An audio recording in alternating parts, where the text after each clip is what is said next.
गंडापुर साहब ने आज एक चैलेंज दिया और उनका ये कहना है कि जितना जोर चाहते हैं आप लगा लें, अगर आप मेरी गवर्नमेंट गिरा सकते हैं तो गिरा लें। उन्होंने कहा जी आप नहीं कर सकते। ये चैलेंज जो है किसको है, क्यों है, कहीं खैबर पख्तूनख्वा की गवर्नमेंट गिर तो नहीं रही? बड़ा सवाल है जो आज के शो में हम डिस्कस करेंगे। और साथ साथ जो दहशतगर्दी है पाकिस्तान के अंदर, उसके अंदर भी मुसलसल इजाफा होता चला जा रहा है। आज बाजोड़ में एक दहशतगर्दी की वारदात हुई जिसमें असिस्टेंट कमिश्नर और उनके साथ तहसीलदार दोनों शहीद हो गए, साथ 2 पुलिस एहलकार भी शहीद हो गए और एक आम शहरी भी इसका शिकार हो गया। तो पाकिस्तान के अंदर खैबर पख्तूनख्वा के अंदर दहशतगर्दी में भी इजाफा हो रहा है और साथ साथ सियासी तौर पर भी बहुत सारी तब्दीलियाँ खैबर पख्तूनख्वा के अंदर आ रही है। क्या वाकई कहीं गवर्नमेंट की तब्दीली आ रही है खैबर पख्तूनख्वा में? बड़ा सवाल है जो आज की शो में हम डिस्कस करेंगे। हमारे साथ तशरीफ रखते हैं इख्तियार वली खान साहब, कोऑर्डिनेटर हैं प्राइम मिनिस्टर साहब के और खैबर पख्तूनख्वा के अफेयर्स देखते हैं। इनके साथ नियाजुल्लाह न्याजी साहब हैं, तर्जुमान हैं पाकिस्तान तहरीक इंसाफ के, और इमरान खान साहब के, और उनके साथ हाफिज हमदुल्ला साहब हैं, JUI के साथ इनका ताल्लुक है। इख्तियार साहब, ये वाकई कोई गंडापुर साहब की गवर्नमेंट को गिराना चाहते हैं आप? बिस्मिल्लाहिर्रहमानिर्रहीम। बहुत शुक्रिया जावेद चौधरी साहब। हमारा बिल्कुल ऐसा कोई इरादा नहीं है। We don't have any intention. जोर तो बहुत लगा रहे हैं आप। नहीं सर, कोई इंटेंशंस नहीं है इस तरह। हाँ, ये है कि खैबर पख्तूनख्वा में PTI खुद 3 फिक्शंस में तकसीम है। एक धड़ा वो है जो मेरे ख्याल में सिर्फ अली अमीन को मानता है, बाकी वो किसी को नहीं मानता। एक धड़ा वो है जो सिर्फ इमरान खान के साथ कमिटेड है, और एक धड़ा वो है जो इमरान खान की पॉलिसियों से भी तंग है और अली अमीन की पॉलिसियों से भी तंग है। अच्छा। और वो धड़ा काफी ठीक ठाक धड़ा है। और वो धड़ा आपके साथ है? नहीं, मैंने ये अभी नहीं कहा। वैसे मैं ये कह रहा हूँ, सवाल है वैसे। हमारे साथ तो अली अमीन भी हो सकता है। अच्छा। आप क्यों कहते हैं कि वो धड़ा हमारे साथ है? कोई भी हो सकता है। नहीं, आपका ख्याल है अली अमीन गंडापुर साहब अपनी कुर्सी को खुद लात मार के आपके साथ आ जाएं? हम सबके साथ खड़े हैं। हम तो वफाक से उनको पैसे देते हैं, सपोर्ट करते हैं, फंड्स देते हैं। हमारी तरफ से तो आज तक कोई ये नहीं कह सकते हमने खैबर पख्तूनख्वा में कोई शरारत की हो, कोई साजिश की हो। हाँ जी, अभी तक हमने कुछ किया हो तो आप बता सकते हैं।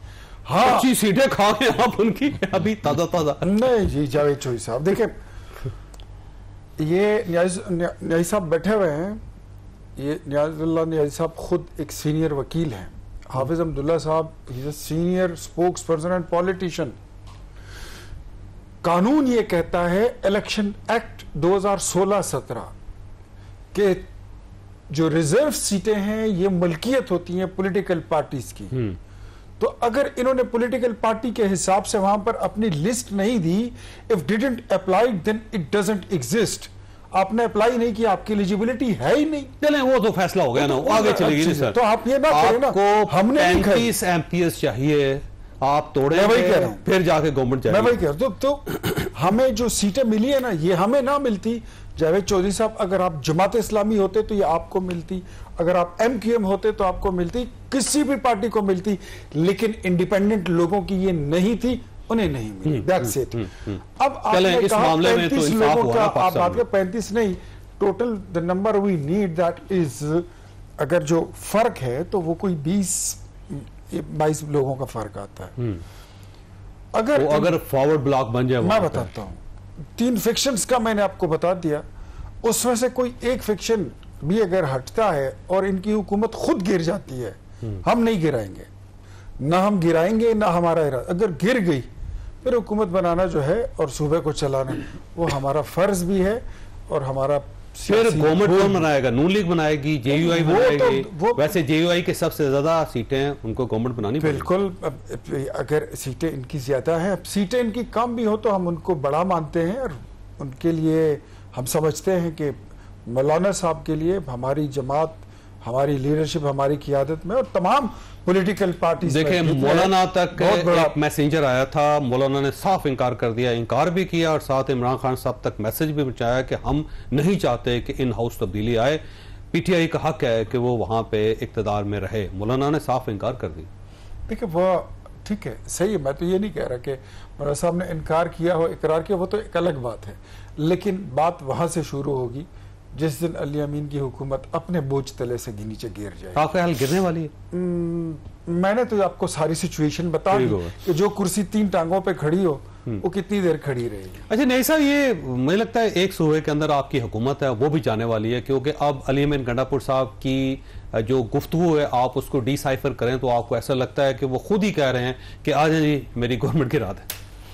बिस्मिल्लाहिर्रहमानिर्रहीम। ये तो चौधरी साहब आपका कहना है ना कि हमारी एक सूबे के अंदर हुकूमत है, आप साथ ये भी बता दिए कि दूसरे सूबों से भी हमसे हुकूमत छीनी गई। लोगों ने 8 फरवरी को हुकूमत हमें दी थी, अवाम ने हमें दी थी, और आज आपने अवाम क्यों चीख रही है कि अवाम के नुमाइंदे नहीं, जहाँ 9 रुपये पेट्रोल की कीमत बढ़ा दी गई है, क्योंकि अवामी नुमाइंदे नहीं हैं, फार्म 47 पे बैठे हैं, अवाम का गम ही नहीं है। अब एक अली अमीन गंडापुर एक सूबे में हुकूमत कहते हैं, वो तीसरी टर्म में हम उस सूबे में आ रहे हैं। हमारी कभी भी फ्रिक्शन जो बता रहे हैं, क्योंकि मैं एक और चैनल पे बैठा था तो वहाँ हुज़ैफा ने इस पार्टी से उन्होंने कहा कि हमारे पास ऑप्शन है गिराने का भी। अब एक मैंडेट आप लेके आते हैं लोगों का, और उस भारी मैंडेट के साथ आप हुकूमत कर रहे हैं, और रोज़ाना कोई ना कोई एक वाक़या होता है, उसको उछाला जाता है। अभी आपने कोई बात कर दी कि KPK में ये वाक़या हुआ, कल साहिवाल में भी इस तरह वाक़या हुआ है, पंजाब में भी वाक़े होते हैं। क्या इस तरह एट्रीब्यूट किया जाता है कोई इंसिडेंट किसी वज़ीर आला को? वज़ीर आला की स्टेटमेंट मैंने सुनी है, उसने कौन सी गैर कानूनी बात की है? उसने कहा कि मैं आईनी जंग लड़ूंगा, जो हम लड़ते आ रहे हैं। हम तो एक आदमी के खिलाफ 180 झूठे मुकदमात हैं, हम जंग लड़ रहे हैं, हमने ना कोई बैर भागना, ना कोई अदम एतमाद की तहरीक चल रही है उनके खिलाफ, ना किसी जगह फॉरवर्ड ब्लॉक। मैं बताता हूँ, उनको कहने की क्या मैं बताता हूँ सर, जहां आप ये आइन में साथ लेके आए हूँ, जिसके अंदर 51 में लिखा है कि प्रपोर्शनल सीट्स, जो अख्तियार साहब ने कहा है ना, सियासी जमात को मिलेगी। अब ये नहीं है कि वो सीटें उठा के किसी और को माल गनीमत के तौर पे दे दो, इसमें नहीं लिखा, इसमें ये चीज नहीं लिखी कि आप कौन सा फैसला? सुप्रीम कोर्ट ऑफ पाकिस्तान का फैसला है सर। क्या सर, मैं आपको बताऊं ना, आइन को रीराइट तो आप नहीं कर सकते, आप आइन को रीराइट कर रहे हैं। कहीं ये नहीं लिखा कि आप सीट उस पार्टी को दे देंगे जिसकी एक सीट भी नहीं है परवेज खट्टक की। तो ये अगर ये कुछ हो सकता है तो आप खदशात में कुछ भी हो सकता है। आप एक पार्टी के पीछे जो लगे हुए हैं, हमें तो ये है ना खदशा कि आपने बजट पास कराते हुए आपने कहा जी आर्टिकल 234 भी और 236 भी हम इमरजेंसी लगा देंगे। तो ये चीजें क्यों हो रही हैं? मुल्क में आपको कोई आइन तो नजर नहीं आ रहा, कोई कानून तो नजर नहीं आ रहा। आपने एक आदमी के डर से अमेंडमेंट करते करते ये डॉक्यूमेंट है जिसने रियासत को जोड़ के रखा हुआ है।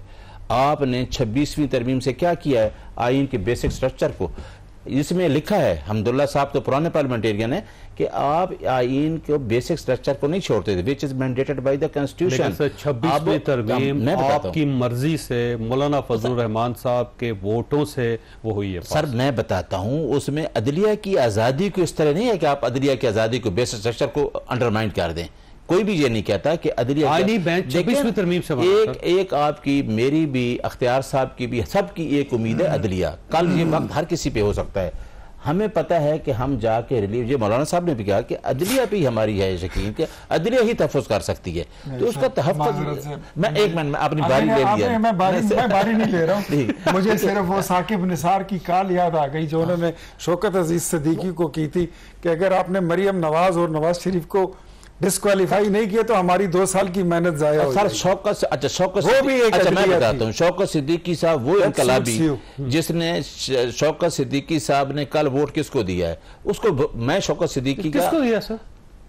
आपको नहीं पता? नहीं सर, मैं आपसे पूछ रहा हूं। नहीं, वैसे आपको नहीं पता सर? मुझे नहीं पता। जिसने कहा होगा उधर दिया गया है। सर किसको वोट दिया उन्होंने? ये दिया है इस्लामाबाद हाई कोर्ट के जस्टिस को नहीं दिया, जैसे सरफराज डोगर को। हाँ। और आप देखें कि बाकी सब ने भी दिया ना, मैं बताता हूँ अपील पेंडिंग है 5 जजेस की, आपने उसको लेके भी आए और उसके अपॉइंटमेंट भी सदर ने कर दी। ये कहाँ कानून, यानी आपने आईन कानून को बिल्कुल कहीं नहीं छोड़ा, और आप क्या कर सकते हैं? अच्छा हफ्सा, ये फरमाइएगा, ये वाकई खैबर पख्तूनख्वा की गवर्नमेंट जारी है, गंडापुर साहब की सीट खतरे में है, और मौलाना ने गंडापुर साहब के खिलाफ वोट देने या उस तहरीक का हिस्सा बनने से इनकार कर दिया? बिस्मिल्लाहिर्रहमानिर्रहीम। बहुत शुक्रिया चौधरी साहब। देखिए चौधरी साहब, बात यह है कि मैंने भी कल मैं आया हूँ, मीडिया पर यही देखा और सुना कि मौलाना साहब के पास PTI की वफ़द आई थी और यही दरख्वास्त करने आए थे वो कि मौलाना साहब आप खैबर पख्तूनख्वा की तहरीक अदमी जमात में हिस्सा न बने और हुकूमत में आपका किरदार नहीं होना चाहिए। तो मीडिया पर मौलाना साहब का जवाब यही था कि मैं खैबर पख्तूनख्वा की हुकूमत गिराने में और तहरीक आदमी जमात का हिस्सा बनने में कोई दिलचस्पी नहीं रखता हूँ, ठीक है। क्योंकि मैं इन पूरी असम्बली को, पूरे सिस्टम को मैं जेली और जाली ज़्यादा समझता हूँ। ये बात तो आपको भी मालूम है और पूरी कौम को मालूम है। जहाँ तक खैबर पख्तूनख्वा की हुकूमत गिराने की बात है, जैसे कि अभी आपने अलीमन गंडापुर साहब का प्रेस कॉन्फ्रेंस दिखाया, जो वो कहते हैं कि मैं मजबूत हूँ और मेरी कुर्सी मजबूत है, कहने का मकसद यही था। तो ख़तरा किससे है? किससे से खतरा है?